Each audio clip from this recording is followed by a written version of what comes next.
বিসমিল্লাহির রহমানির রহিম। আজকের ক্যাবিনেট মিটিংটা যদিও প্রধানমন্ত্রী চাননি যে আবার এতগুলো গাড়ি আবার ওইদিকে যাক, তো উনি চেয়েছেন যে এখানেই আমরা মিটিংটা করি, সেই কারণে মিটিংটা এখানে করা হয়েছে। তো আজকে যে বেশ কিছু বিষয় ছিল, কিন্তু সেগুলো সব মোটামুটি অ্যামালগামেটেড হয়ে এসছে। তার মধ্যে প্রথম বিষয়টা ছিল public examination offences amendment act একটা এসছে, সেটার নীতিগত একটা সিদ্ধান্ত হয়েছে, তাতে করে যাতে যে সমস্ত অফেন্স পাবলিক পরীক্ষায় হয় সেগুলো সবগুলো যাতে বিচার করা যায়। আগের যে অ্যাক্টটা ছিল 1980 সালের, সেই অ্যাক্টের কিছু সংশোধন করে এটাকে করা হচ্ছে, এই একটা। আর এছাড়া হচ্ছে Indo Pacific energy security ministerial and business ফোরামের যে বিদ্যুৎ জ্বালানি ও খনিজ সম্পদ মন্ত্রণালয় থেকে অংশগ্রহণ করেছিল।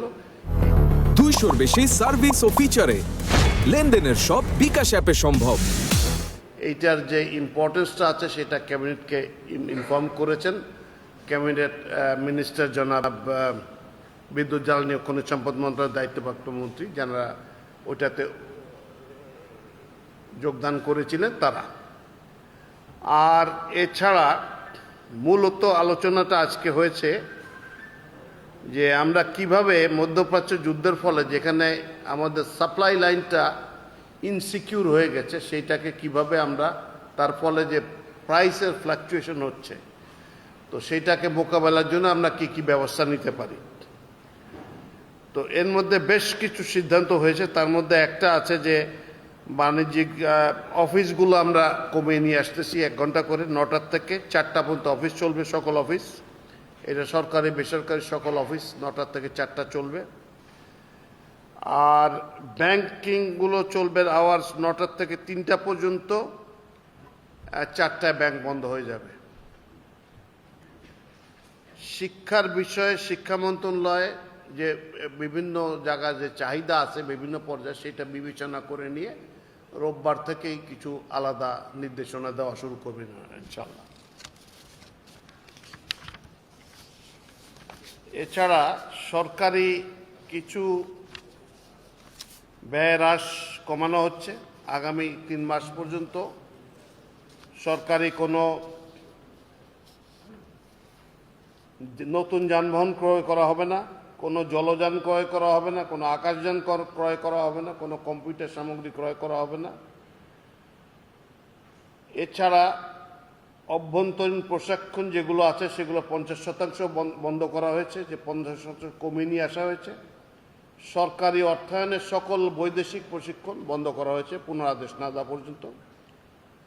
এছাড়া সভা সেমিনারে আপ্যায়ন ব্যয় 50% হ্রাস করা হয়েছে। জ্বালানি বিদ্যুৎ গ্যাস এই খাতে আমাদের যে ব্যয়টা হতো সরকারের, সেটা আরও 30% কমানো হচ্ছে।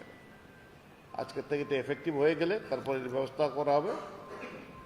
এছাড়া ভ্রমণ ব্যয় যেগুলো প্রয়োজন নেই সেগুলো কমাতে বলা হয়েছে, এখানে আমরা 30% হ্রাস করে দিচ্ছি। তো এই সমস্ত সিদ্ধান্তগুলো নেওয়া হয়েছে।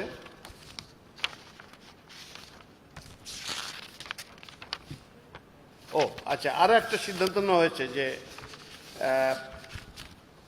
সরকারি একটা বিবেচনা এসেছিল, ক্যাবিনেটে আলাপ হয়েছিল যে অনেক সরকারি স্কুলের বিভিন্ন স্কুলের জন্য অজস্র গাড়ি যায়, যারা সম্ভব গাড়িতে করে বাচ্চারা যায়। তো এইটার বদলে পুরো ঢাকা শহরে এবং দেশের অন্যান্য স্থানে এগুলোকে বিকল্প হিসেবে ব্যবহার করার জন্য এখন থেকে এইটাকে পরিহার করে দিয়ে ইলেকট্রিক বাস নামানোর একটা সিদ্ধান্ত হয়েছে। তার জন্য যে সমস্ত স্কুলগুলো এই কার্যক্রমে অংশগ্রহণ করবেন তাদেরকে কোনো শুল্ক ব্যতীতই তারা বাসগুলো আনতে পারবেন।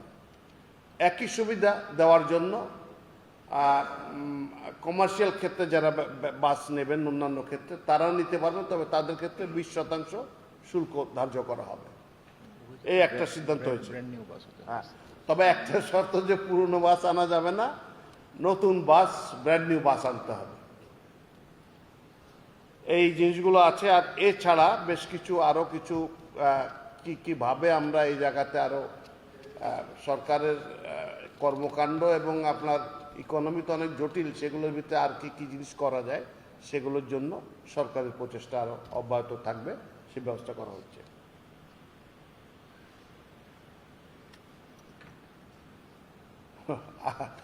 আজকে আমাদের অফিস আওয়ার্স, প্রাইম মিনিস্টারের অফিস আওয়ার্স প্রায় 18 ঘন্টা হয়ে গেছে। আমাদের অনেকেরই এই খাটনিটা গেছে। তো এইটুকুই, ধন্যবাদ।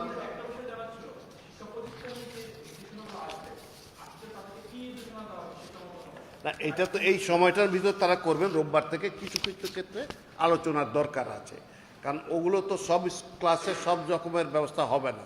তো সেই কনসালটেশনগুলো আশা করছি রবি সোমবারের মধ্যে হয়ে যাবে। রোববার থেকে হয়তো নির্দেশনা যাওয়া শুরু করবে যে এগুলো এইভাবে হোক, যাতে কোনো এডুকেশনটা এফেক্টেড না হয়। হয়তো চেষ্টা করা হবে যে এটা গেস ওয়ার্কের কথা নাই বলি, যে এক্স্যাক্টলি যা করা হোক কমানো হবে আর কি। এটা ও আচ্ছা, আর একটা জিনিস, ওই যে কোনো রকমের বেসরকারি বিবাহ বা কোনো উৎসব উপলক্ষে কোনো আলোকসজ্জা করা যাবে না।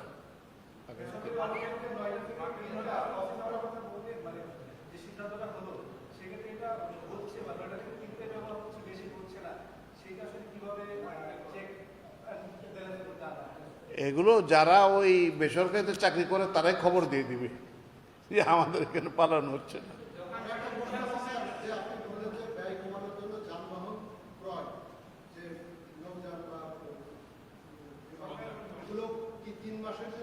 এই সরকারের এই বাজেট, আমরা তো সরকারের খরচটা বছরবার, এই বাজেট পর্যন্ত যা আছে সেগুলো সব বন্ধ করে দেওয়া হলো।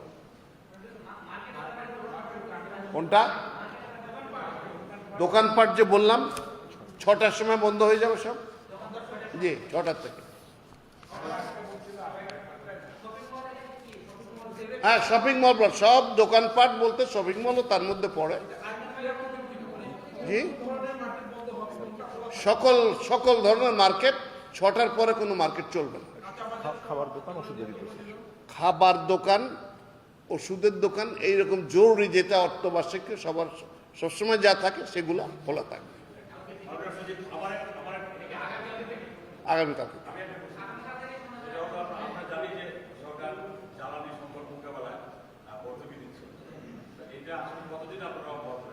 না, এইটা তো আমাদের সামর্থ্যের উপরে দেখতে হবে যে পুরো কত দূর চলে আসে। তো এগুলা একটা জাজমেন্টের ব্যাপার। আমি জাজমেন্টের ভিতরে না যাই, কারণ সিদ্ধান্তটা অন্যরা নেবেন, ক্যাবিনেট থেকে নেওয়া হবে। জাজমেন্টের ভিতরে না যাই, তবে গভর্নমেন্ট চেষ্টা করছে যে যতটুকু এটাকে সাধারণ মানুষের জন্য সাশ্রয়ী করা যায়।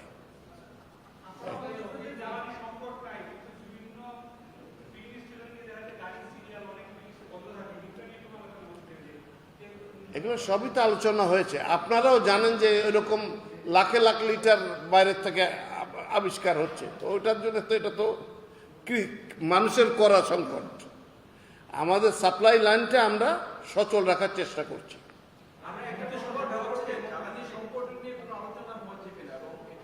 এটা এইগুলোর আলোচনা তো জ্বালানি সংকটের বিষয় আলোচনার উপরেই তো হলো। দেখেন, যুদ্ধটা না থামলে মেজরিটি তেল, আমাদের 80% তেলই আসে মধ্যপ্রাচ্য থেকে, অন্যান্য জায়গা থেকেও আসে। এখন সেসব জায়গা থেকে আসা শুরু করবে যেগুলো।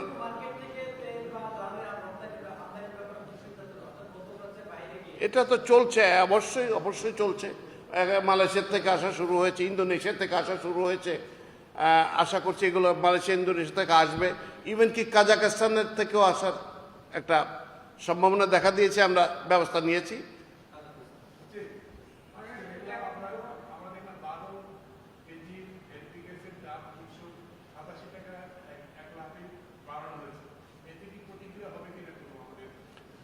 এগুলো স্পেসিফিক আর কোনো প্রশ্নের উত্তর আমি দিব না। এগুলো আমার পক্ষে আমার বলা সম্ভব না। আমি ব্রিফিং করছিলাম এটার উপর, এইটুকু।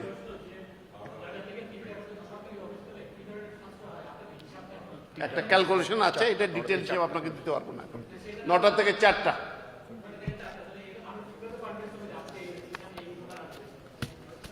এটা মানুষ কনভিন্স হবে কিভাবে?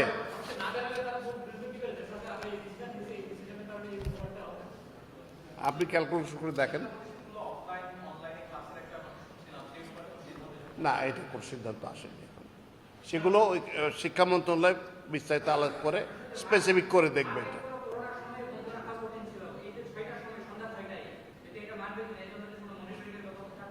নিশ্চয়ই মনিটরিং এর ব্যবস্থা থাকবে, নিশ্চয়ই ব্যবস্থা থাকবে। এর জন্য বাণিজ্য মন্ত্রণালয় যে সিস্টেম আছে সেটা কাজ করবে।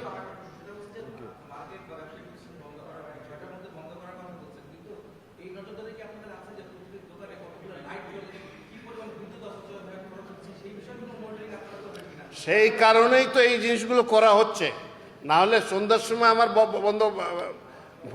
বন্ধ করার কোনো দরকার আছে, যাতে লোডটা কমে। জি, থ্যাংক ইউ ভেরি মাচ। জি, সালাম।